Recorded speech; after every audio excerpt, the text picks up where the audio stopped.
Visi Yesus. Segala sesuatu dimulai dengan visi. Kita masih ingat kata-kata Nabi Yoel yang menyampaikan pesan Allah kepada bangsa Israel pada waktu itu. Kata-kata Nabi Yoel ini sangat menggetarkan hati. Kemudian daripada itu akan terjadi bahwa aku akan mencurahkan rohku ke atas semua manusia. Maka anak-anakmu laki-laki dan perempuan akan bernubuat, orang-orangmu yang tua akan mendapat mimpi, teruna-terunamu akan mendapat penglihatan-penglihatan. Yoel 2 ayat 28. Nubuat mempertahankan nurani keagamaan suatu kelompok masyarakat tetap hidup. Mimpi memampukan mereka menghadapi kesulitan-kesulitan hidup dengan pengharapan. Dan visi atau penglihatan memberdayakan mereka untuk memandang ke masa depan di tengah-tengah kehancuran dan pembuangan. Dalam tradisi bangsa Yahudi, Yesus telah dikenal sebagai seorang utusan dari sorga. Seorang pemimpin, seorang yang visioner, yang paling hebat pada zamannya. Hubungannya yang dekat dengan Yohanes Pembaptis tentunya telah mengukuhkan kredibilitasnya sebagai seorang nabi yang diutus Allah. Kehadiran Yohanes Pembaptis di panggung pelayanan telah menimbulkan kehebohan besar.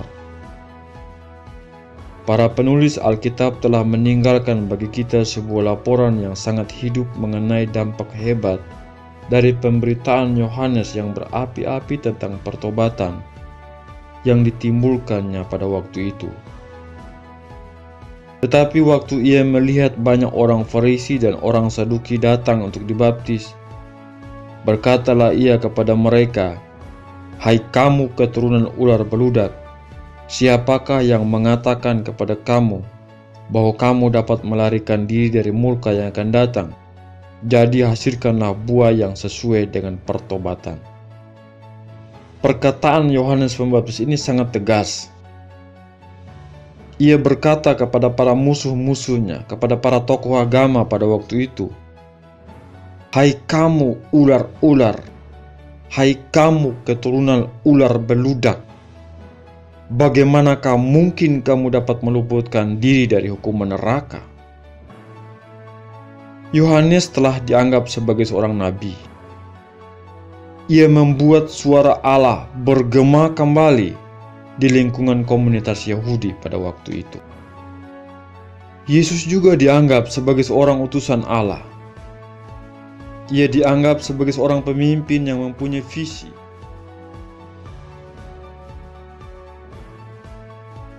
Kemampuan memiliki visi adalah suatu kemampuan untuk melampaui kondisi-kondisi kehidupan dan mengatasi batas-batas sejarah. Kemampuan ini memampukan manusia untuk bangkit dari perbudakan ke status quo dan memberdayakan mereka untuk berjuang demi sesuatu yang berbeda dan baru. Dalam salah satu dari kata-katanya yang terakhir, Yesus berkata begini, "Dalam dunia kamu menderita penganiayaan, tetapi kuatkanlah hatimu. Aku telah mengalahkan dunia." Yohanes pasal 16 ayat 33. Bagi seorang visioner sejati, berbeda dengan seorang tukang mimpi di siang bolong, dunia yang penuh dengan masalah adalah suatu kenyataan. Tetapi kuasa untuk tidak takluk padanya dan bahkan untuk mengubahnya pun adalah suatu kenyataan. Kemampuan memiliki visi tentang dunia yang penuh kedamaian di tengah-tengah dunia yang penuh dengan konflik dan mempersembahkan hidup kita untuk mewujudkannya adalah salah satu dari kekuatan-kekuatan yang mengubah jalannya sejarah hidup manusia.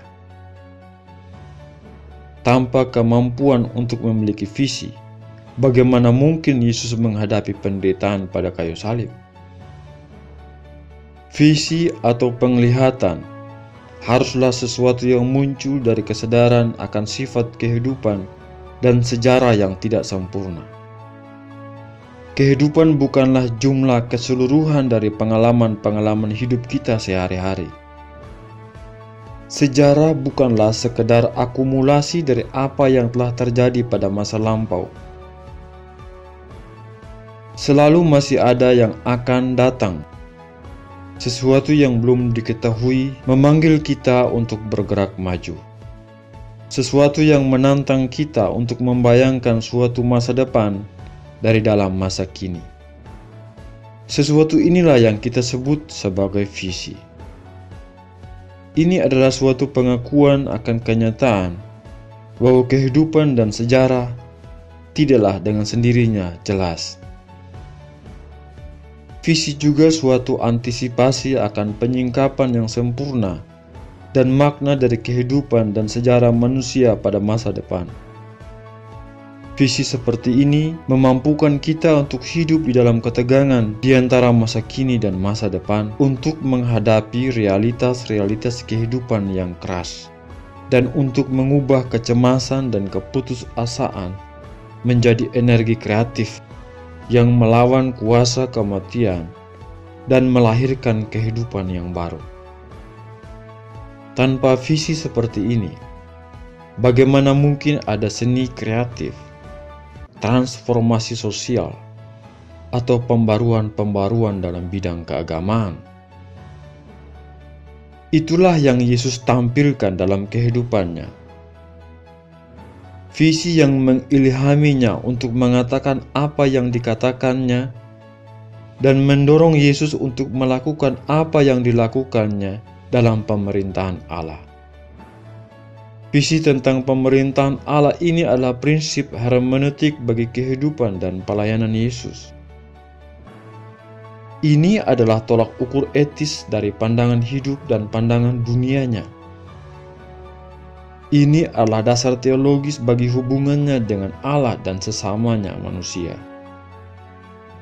Ini adalah titik pandang eskatologis yang jelas. Dan dari sini ia menghubungkan masa kini dengan akhir zaman. Singkatnya, visi tentang pemerintahan Allah adalah bagaikan sebuah lensa pembesar yang memberikan kita sebuah gambaran yang diperbesar tentang kehidupan dan dunia sebagaimana yang Yesus lihat, dan tentang kehidupan dan dunia yang juga harus kita lihat. Bila kita menyingkirkan visi itu dari halaman-halaman dalam kitab suci, maka apa yang kita lihat adalah seorang yang terlibat dalam sebuah upaya pembaruan sosial dan keagamaan yang sia-sia. Ambillah visi itu dari diri Yesus, maka yang ada hanyalah seorang korban yang tidak berdaya dari kekuatan sejarah yang sewenang-wenang. Dengan visi yang ditekankan seperti itu, Yesus hanyalah satu di antara banyak orang yang hidup dan mati sia-sia dalam ilusinya. Kita sendiri pun akan kehilangan dasar, tolak ukur dan titik pandang yang jelas untuk memahami pelayanan Yesus dan kehidupan yang ada di balik pelayanan itu, dan pribadi yang menjalani kehidupan itu dan yang terlibat di dalam pelayanan tersebut. Pemerintahan Allah adalah visi Yesus. Ini adalah visi yang telah mengilhami manusia yang tidak terbilang jumlahnya yang telah mengikuti dia selama berabad-abad, baik secara pribadi maupun sebagai komunitas. Visi itu pun adalah kuasa yang menggerakkan banyak orang-orang yang diperlakukan dengan sewenang-wenang dan yang ditindas untuk menantang sejarah yang dipaksakan kepada mereka dan untuk menciptakan suatu sejarah baru di mana mereka memperoleh hak untuk memutuskan masa depan dan nasibnya sendiri. Jadi, apa visi Yesus tentang pemerintahan Allah? Bagaimana rupa visi tersebut? Siapa yang berhak untuk ikut berbagi dalam visi tersebut? Pertanyaan-pertanyaan ini menantang kita untuk memberi jawaban dalam tindakan dan aksi hidup kita sehari-hari. Tuhan memberkati kita. Amin.